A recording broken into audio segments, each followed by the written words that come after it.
SketchyGOichie.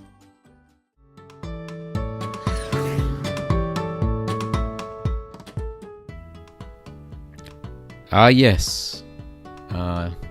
You're back with me, Roger Andrews, illustrator, and I wanted to share with you guys a completely original drawing, not a licensed product, not something you've seen in the world yet. I think I was way overdue for something like purely creative, out of my brain sketch, and I don't know how mind-blowing it is, but this particular character gets his mind blown, as you will see as I continue to draw away.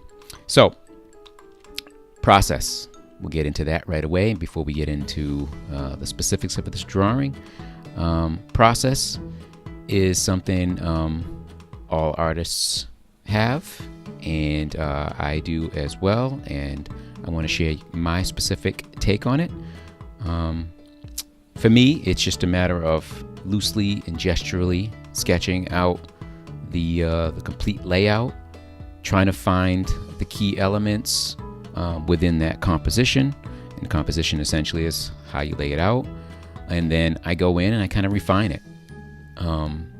It's nothing unusual about that approach. It's tried and true. It's probably the way most artists, particularly ones who have this kind of style, this sort of cartoony / comic booky style, where we kind of render everything out super loosely in sketch form, as you can kind of see underneath, and then we go in, as you see now, and kind of ink it. I like to ink mine with a kind of really sharp line. Others prefer to ink with a really kind of etchy line. Neither is the method that is absolute. Both are effective in accomplishing getting down a sort of a darker, denser line that kind of holds and pulls everything together. It's kind of like, I look at line art, for me anyways, as the gravity. It keeps everything grounded, and it keeps everything connected to the earth in a way. So despite what I'm drawing, I like to give it a line art. And I was inspired to do this particular sketch. Just, I took a look at some of the other videos that I was posting, and they all had, it was Batman, and it was Captain America and Captain Marvel, and a couple of Game of Thrones characters. And then it hit me, it's like, I haven't rendered anything, absolutely out of my brain, total and complete freestyle. So that's where I came up with this. And as most things form, they not a ton of thought put into it. I just thought it would be kind of cool to have this kind of head blown, this mind blown character with just stuff spilling out of the top of his dome. And so that's what I did. And it's got a you'll see as I get into the coloring stage, it's got sort of an old school graffiti quality to it. I think that's ultimately what I was inspired by. And so my point in mentioning that is it's really just about taking your inspiration and drawing from it, and then adding your own new slant to it. So as you can see here, I decided to render the line art in multiple stages or layers, each section having its own line color. I use that to kind of differentiate it from the rest of it. And so in terms of materials, I'm using this is a rendering in Procreate. Love me some Procreate. This one is probably going to be the most layered document that you guys have seen me do thus far. There are multiple layers for each element. The only one that has the minimal amount of layers is the character, the boy at the bottom with his dome, his cranium kind of opening up.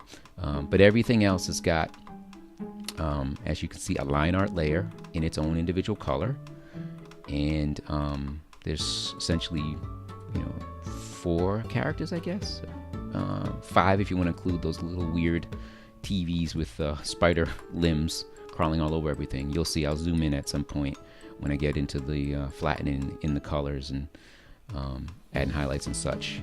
I'll give you a little more detail of what's going on with those guys. The four main though are that sort of slug-like thing coming out the top.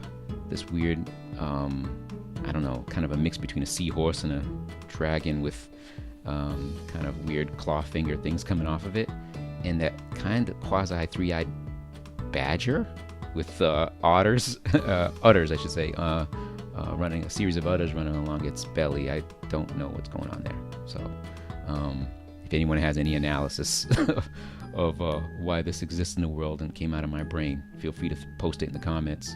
And that brings me to a great point. I'm loving the feedback that I'm getting on other forms of social media, but feel free to leave a comment right there. My cousin Tony does. I think it's Hope Logic does as well. I love the comments. It lets me know that people are either feeling or not feeling what I'm rendering. More importantly, getting something out of it. If not, just kind of a little 10-minute entertainment, great. Or if there's some specific questions you have on how I approach something, feel free to post that in there and I'll reply. I have no problem getting in and replying. I take some time out, and that's the whole point of this, to be able to share my ideas. So as you can see, I'm closing down the line art portion of it. Each section has got its own color, and you'll see how beneficial that is down the road when I start applying color. It's all layered, and when I say that, when you get into Procreate, you can obviously create a series of layers just like you would in Photoshop or Illustrator or any other rendering application. And so I will place that layer and a color layer underneath it. Reason being, Procreate does this great thing of like everything you render in line is essentially transparent. So the line art has its, you don't even really need to multiply. If the line art is above the color, it holds itself. So here I'm starting to flatten those colors, get those just blocky shapes.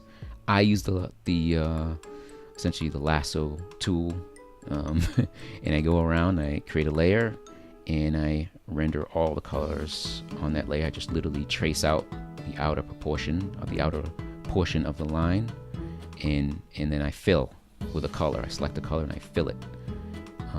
And then when I'm ready to render on top of that color, so it'll be like a sandwich layer, I'll create a clipping mask layer, and it's kind of a sandwich. It's the meat in the sandwich between the line and the flat color.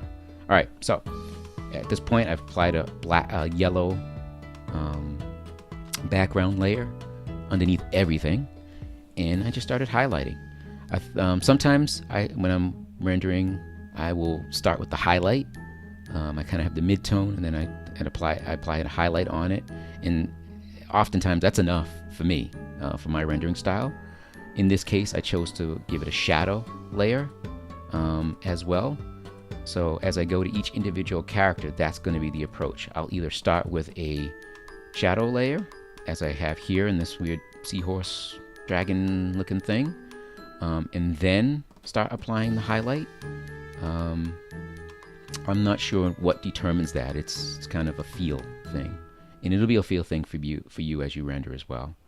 And and as you can see, so that was the seahorse guy got the shadow to highlight treatment in that order, and this weird badger looking character got the highlight and then some added stuff.